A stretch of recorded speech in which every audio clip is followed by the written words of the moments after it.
بسم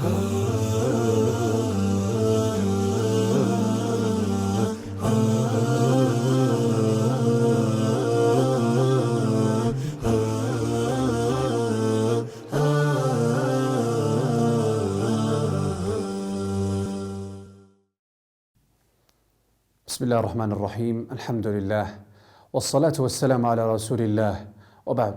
আসসালামু আলাইকুম ওয়া রাহমাতুল্লাহি ওয়া বারাকাতুহু। প্রিয় দর্শক শ্রোতা ভাই ও বোনেরা, আপনারা যে যেখান থেকে আমাদের আজকে আলোচনা শুনছেন সকলকে জানাচ্ছি আন্তরিক শুভেচ্ছা ও মুবারকবাদ। প্রিয় দর্শক, হাদিস শরীফ ইমরান বিন হুসাইন রাদিয়াল্লাহু আনহু থেকে বর্ণিত, তিনি বলেন, আন্না নবী সাল্লাল্লাহু আলাইহি ওয়াসাল্লাম রাআ রাজুলান ফি ইয়াদিহি হালাকাতুন মিন সুফর فقال ما هذه؟ قال من الواهنة. فقال انزعها فإنها لا تزيدك إلا وهنا فإنك لو مت وهي عليك ما أفلحت أبدا. প্রিয় দর্শক, ইমরান বিন হুসাইন রাদিয়াল্লাহু আনহু উনি বলেন, আন্না নবী সাল্লাল্লাহু আলাইহি ওয়াসাল্লাম রাআ রাজুলান ফি ইয়াদিহি হালাকাতুন মিন সুফর। নবী সাল্লাল্লাহু আলাইহি ওয়াসাল্লাম এক ব্যক্তির হাতে একটা জিনিস বাঁধা দেখেন। তারপরে নবী সাল্লাল্লাহু আলাইহি ওয়াসাল্লাম তাকে জিজ্ঞাসা করেন, এটা কি? সে বলে, মিনাল ওয়াহিনা। আর ওয়াহিনা একটা শরীরের পরে একটা অসুখ আসে, এই অসুখটি শরীরটি দুর্বল করে ফেলে। তারপরে নবী সাল্লাল্লাহু আলাইহি ওয়াসাল্লাম তাকে বলেন, ইনজাহা ফাইন্নাহা লা তাজিদুকা ইল্লা ওয়াহনা। নবী সাল্লাল্লাহু আলাইহি ওয়াসাল্লাম তাকে এটা ফেলে দেওয়ার জন্য বলেন, আর এটা তার কাছে যদি থাকে তাহলে তার অসুখটি আরও বেশি বাড়বে। তারপরে নবী সাল্লাল্লাহু আলাইহি ওয়াসাল্লাম বলেন, ফাইন্নাকা লাউ মুত্তা ওয়া আলাইকা মা আফলাহতা আবাদা। এই হাদিসে অনেকগুলি ফাওয়াইদ আছে। প্রথম যেটা হলো উজুব ইজালাতিল মুনকার লিকাউলিহি ইনজাহা লিআন্না লিবসাহা মুনকার। যে কোনো গুনাহ যে কোনো ব্যক্তি যদি এটা পড়েন তাহলে এই গুনাহটি ফেলে দেওয়া ওয়াজিব। নবী সাল্লাল্লাহু আলাইহি ওয়াসাল্লাম তাকে বলেন ইনজাহা, সেটার জন্য যে কোনো গুনাহ যে কোনো ব্যক্তি পড়েন যদি তাহলে এটা ফেলে দিবেন। আর এখানে যে সাহাবী পড়ছেন যে জিনিসটি, এটা হলো মিনাল ওয়াহিনা।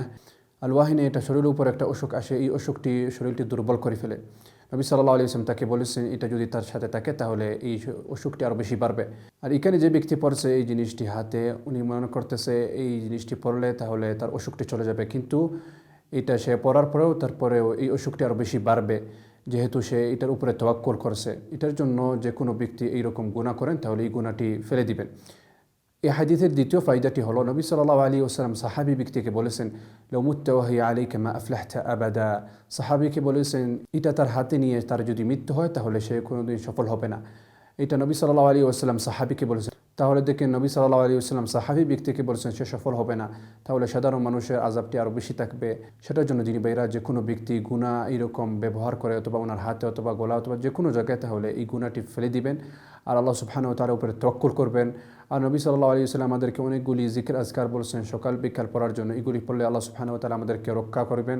এটার সাথে আমরা নামাজগুলি সঠিকভাবে পড়ব আর আল্লাহ সুবহানাহু ওয়া তাআলার কাছে দোয়া করব আমাদেরকে রক্ষা করার জন্য। আল্লাহ সুবহানাহু ওয়া তাআলা আমাদেরকে সবাইকে সঠিকভাবে আমল করার জন্য তৌফিক দান করেন। আর আল্লাহ সুবহানাহু ওয়া তাআলা আমাদেরকে সবাইকে নবী সাল্লাল্লাহু আলাইহি ওয়াসাল্লামকে সঠিকভাবে অনুসরণ করার জন্য তৌফিক দান করেন। ওয়া আখিরু দাওয়ানা আনিল হামদুলিল্লাহি রাব্বিল আলামিন ওয়া সাল্লাল্লাহু ওয়া সাল্লিম আলা নাবিয়িনা মুহাম্মদ ওয়া আলা আলিহি ওয়া সাহবিহি ওয়া সাল্লাম।